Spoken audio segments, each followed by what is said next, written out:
байни ҳамон нафарое ки граница пересекат мекунанд дар ин ҳолат имконият ҳастае ки ба хизмат даъват накунанд. дар ҳолате ки шумо мигратсиони картаи работа гирифтагиед, салом ба ҳама тамошобинони барномаҳои канали Юрист TJ. Тамошобинони азиз ва гиромии қадр, як информатсияи муҳима ба маълумоти шумо мерасонем ва баъдан ба саволҳои шумо ҷавоб мегардонем. Хотиррасон мекунам ба ҳамаи шумо ки ман барои шумо як сюрпризи аҷоибот тайёр кардагиам. Рақамҳо дар комментария закрипид кардагиай, дар ватсапаш бидроин салом бинависонед ва информатсияи пурраш барои шумо меравад. Хоб, мавзӯи асосӣ чӣ хеле ки дар шабакаҳои иҷтимоӣ чандин наворҳоро дидесем оиди баста шидани границаҳо ва оиди аз байн рафтани парвозҳо, яъне ки маҳдудиятҳо ворид кардан. Тамошобинони азиз ва гиромии қадр, мо аз назари худмон гап мезанем. Айни ҳол тамоми рейсҳое ки буданд парвозҳои худшона ба анҷом расонидесиянд ва дар масъалаи граница бошад, дар границаи Қазоқистон бисёриёт сафар кардагиен медонем ки баъзан вақтҳое мешавад ки очират бениҳоят бисёр мешавад ва тӯли ягон муддат бигем мардума манъ мекунанд, ё ки аз сабаби ягон бетартибӣ рух метиҳад дар границаҳо баъдан мардума манъ мекунанд. Атак граница маҳкам шидагӣ нестай, границаи Қазоқистонро дар назар дорем. Чӣ хеле ки пештар мардум мерафтану меомаданд, ҳозирам ҳамун хел ҳастай. Мо мақсад бо чандин бародарҳое ҳастанд ки ба граница сафар мекунанд, ҳамкорӣ мекунем, кору фаъолият мекунем ва бо он нафарҳо гуфтугӯ кардем.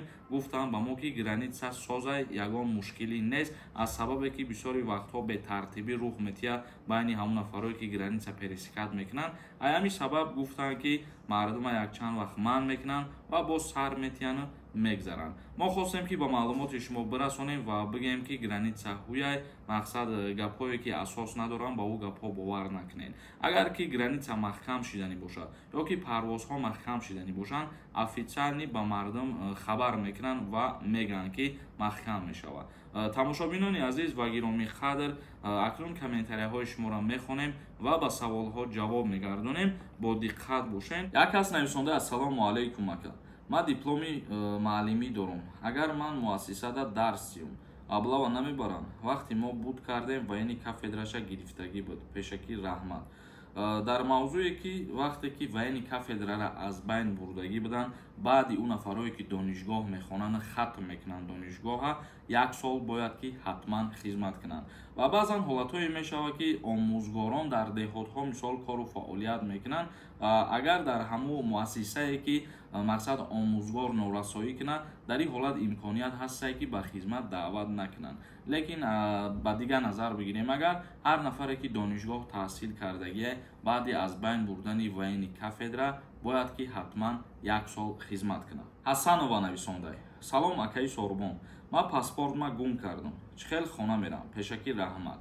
Дар ҳолате ки дар дигар шаҳрҳо қарор доред ва загранпаспорта гум мекунед, ҳар яки мо шумо загранпаспорт дорем, ҳамун варақаҳои аввалша бихонед ва варақаҳои охирша бихонед. Дар уҷа дар мавзӯи гум кардани шиносномаи хориҷӣ омадагӣ ҳастед. Яъне дар ҳолате ки шумо загранпаспорта гум мекунед, метавонед ки ба наздиктарин коркунои консулгарии ҷумҳурии Тоҷикистон дар ҳамун давлат муроҷиат кунед, ё ки ба сафоратхонаи ҷумҳурии Тоҷикистон дар ҳамун давлат муроҷиат мекунед ва мушкилии шуморо ҳал мекунанд. Як каси дигар нависонда: ассалому алайкум акаи Сорбон, баъди 27-солагӣ ба хизмат мебаранд ё ин ки не?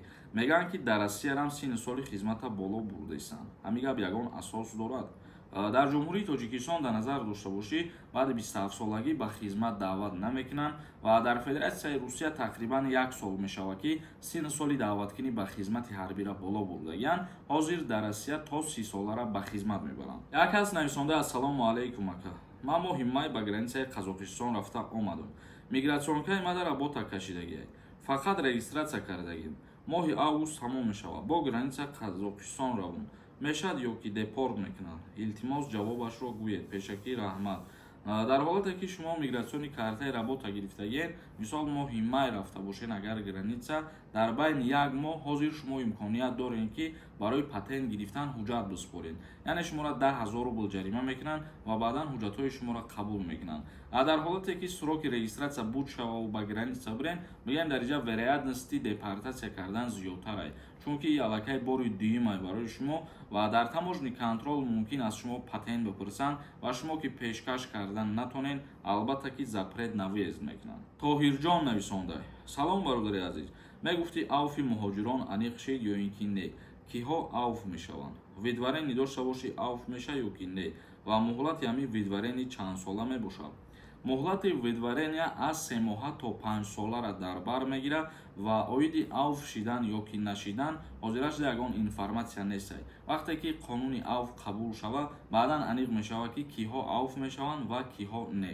наимҷон нависондай: одаме ки якум бор меравад, ай куҷо медонад дар куҷо кор мекунанд ё ки ба куҷо меравад. ана ба куҷо рафтана дар куҷо кор кардана ки надонӣ хубаш ки ба Федератсияи Русия нара, барое ки ҳозир дар фурудгоҳ вақте ки шумо таможни контрол гузаштанӣ мешавед, саволҳое ки ба шумо метиҳанд пеши кӣ мерен ва дар куҷо кор мекунед ва дар куҷо зиндагӣ мекунед.